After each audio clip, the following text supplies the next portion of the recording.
पहला अध्याय उसकी 28 से 31 तक पढ़े, जरा ध्यान से पढ़ना।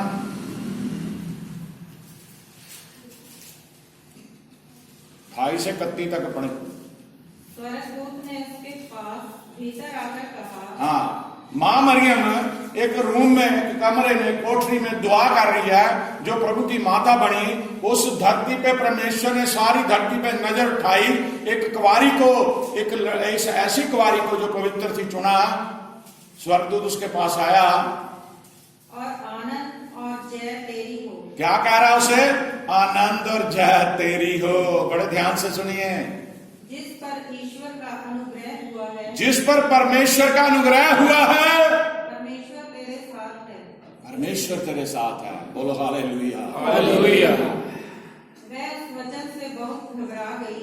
वो घबरा गई। एक आम औरत थी, लड़की थी, घबरा गई और सोचने लगी कि ये किस प्रकार का अभिवादन है। वो सोचने लगी किस प्रकार का अभिवादन है, किस प्रकार का मुझे समाचार दे रहा है ये प्रभु का दूत। हाँ जी। स्वर्गदूत ने उससे कहा, हे मरियम, भयभीत ना हो। स्वर्गदूत ने कहा, हे मरियम, भयभीत ना हो, क्योंकि परमेश्वर का अनुग्रह तुझ पर हुआ है। परमेश्वर का अनुग्रह तुझ पे हुआ है। देख तू गर्भवती होगी, देख तू गर्भवती होगी और तेरे एक पुत्र उत्पन्न होगा। तेरे एक पुत्र उत्पन्न होगा, तो उसका नाम यीशु रखना। तो उसका नाम यीशु रखना। बोलो हालेलुया। हालेलुया। 38 भी पढ़ दो जरा से। मरियम ने कहा, देख मैं प्रभु की दासी हूँ, मुझे तेरे वचन के अनुसार हो। तब स्वर्गदूत उसके पास से चला गया। अब मरियम ये कह रही, जब उसे ये मैसेज दिया गया कि तुम्हें परमेश्वर ने चुन लिया है, परमेश्वर की हजूरी में, अब से परमेश्वर की नजर में धरती पे तू धन्य होगी। लोग तेरे लिए बातें कहेंगे, लोग बताएंगे कि ये कितनी पाक औरत है, और तेरी एक कोख से तू परमेश्वर को, परमेश्वर प्रभु यीशु मसीह को जन्म देगी। और जन्म जब देगी तो परमेश्वर ने उसे कहा, वो सोच रही अब आम, उसने ये बात कही कि किस तरह हो सकता, मेरी तो शादी नहीं हुई। लेकिन जब स्वर्गदूत ने बताया कि परम प्रधान परमेश्वर की छाया तुझ पर उतरेगी और पवित्र आत्मा के द्वारा तू बच्चे को जन्म देगी। और फिर वो क्या कह रही है, कितनी हलीम होगी कि मेरे परमेश्वर, मैं तेरी दासी हूं, जैसे तेरी इच्छा है वैसा ही हो। बोलो हालेलुया।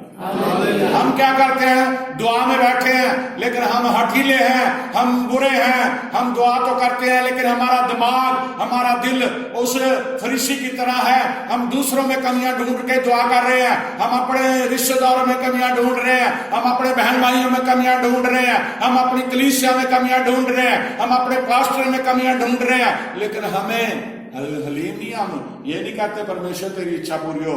परमेश्वर से ये नहीं कहते कि मेरे जीवन में तेरा इच्छा पूरी होनी चाहिए, मेरे जीवन में तू चमत्कार कर, मेरे जीवन में कार्य कर। ये दुआ नहीं हमारी। हमारी दुआ है फरीसी की तरह दूसरों पे दोष लगाने वाली।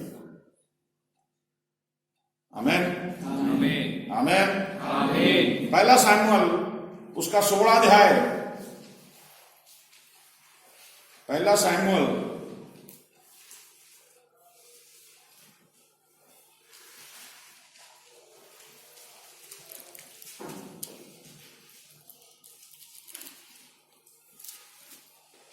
16 के 7 पढ़ दो। परंतु यहोवा ने शमूएल से कहा, ना तो उसके रूप पर दृष्टि कर और ना उसके कद की ऊंचाई कर, क्योंकि मैंने उसे अयोग्य जाना है। क्योंकि यहोवा का देखना मनुष्य का सा नहीं है। आमीन।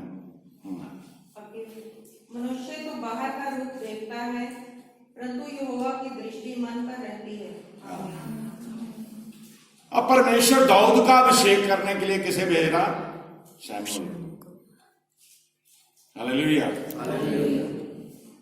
दाऊद के माँ बाप ने अपने सारे बच्चे जो बड़े तकड़े थे, बड़े खूबसूरत थे, बड़े योद्धा थे, उन्हें पेश किया।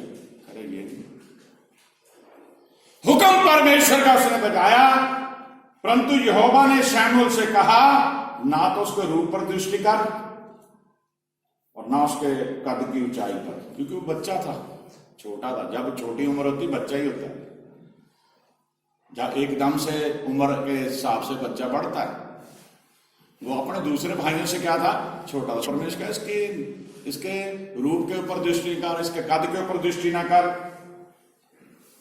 ना तो उसके रूप पर दृष्टि कर और ना उसके कद की ऊंचाई पर, क्योंकि मैंने उसे अयोग्य जाना है।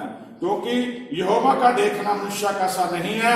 मनुष्य तो बाहर का रूप देखता है, परंतु यहोवा की दृष्टि मन पर रहती है। आमीन।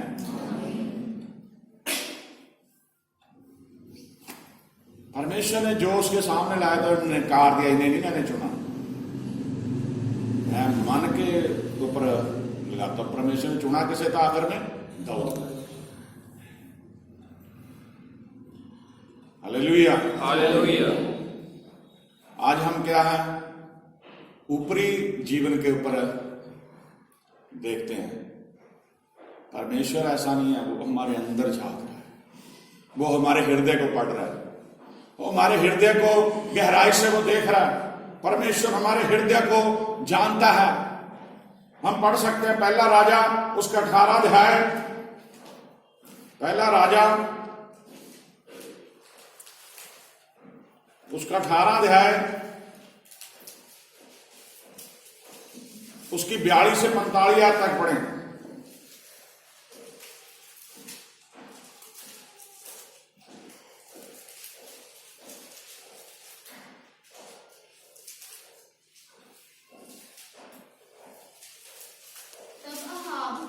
ताली से पढ़ दो तभी नए जो परिवार आए उन्हें समझ आ जाए। फिर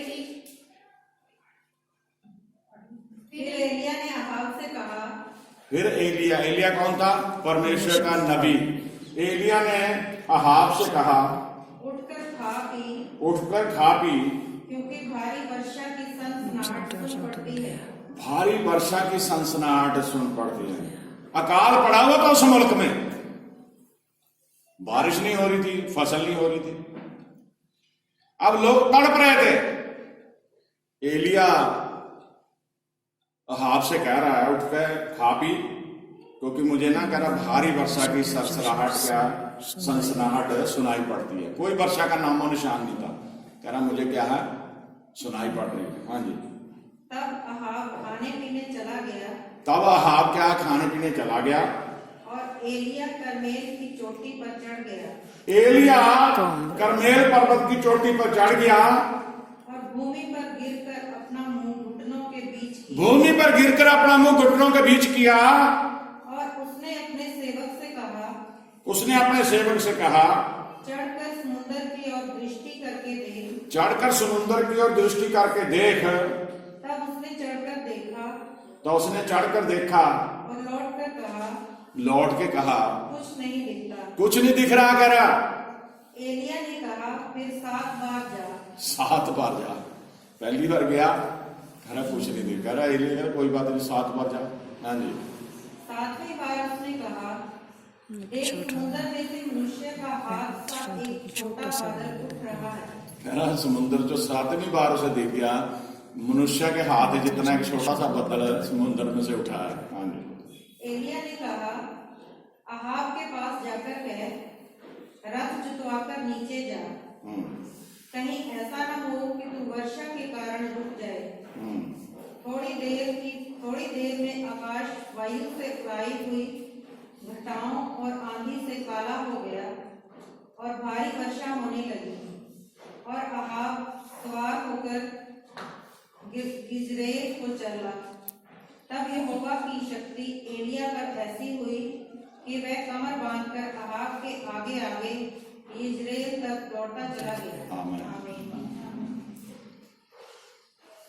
दीन बना दिया उसने। एलिया ने क्या अपने आप